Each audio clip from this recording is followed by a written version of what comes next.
Emma. What's up? I just came across a fascinating story I think you'll love. Ooh, I'm curious. What's it about?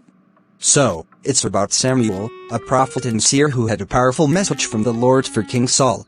You see, the Lord remembered how the Amalekites had ambushed the Israelites when they fled Egypt. He commanded Saul to go and completely destroy the Amalekites. No survivors, not even their livestock. Wow, that sounds intense. What did Saul do next? Saul gathered an impressive army of about 210,000 soldiers and set an ambush against the city of Amalek. He even warned the Canaanites, who had been kind to the Israelites, to flee. Once they were safely out, Saul and his troops attacked, killing everyone except for Agag, the Amalekite king. They also spared the best sheep and cattle, claiming they would be used for sacrifices. But wait, didn't God tell him to destroy everything? Exactly. God told Samuel what Saul had done, and Samuel was heartbroken. He spent all night crying out to the Lord. When he finally met up with Saul the next morning, Saul happily claimed he had obeyed God's command. But as Samuel listened, he couldn't help but hear sheep and oxen bleating in the background. When he asked Saul about it, Saul insisted they were spared for sacrifices to God. That's quite the twist, right?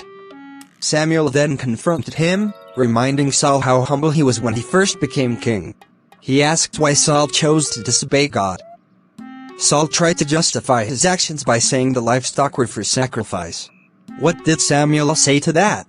Saul finally admitted he had sinned and was more afraid of the people than of God. He asked Samuel for forgiveness and wanted him to honor him before the elders.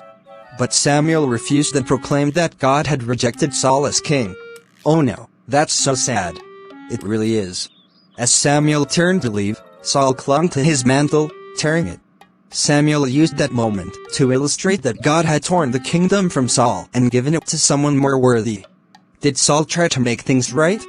He confessed his sin, but instead of seeking God's forgiveness, he asked Samuel to still honor him in front of the people.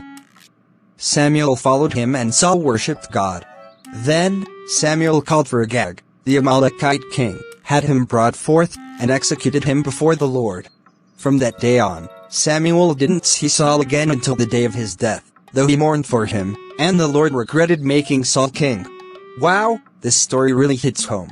It does, doesn't it? It shows how often people prioritize their image before others rather than seeking forgiveness from God. Exactly.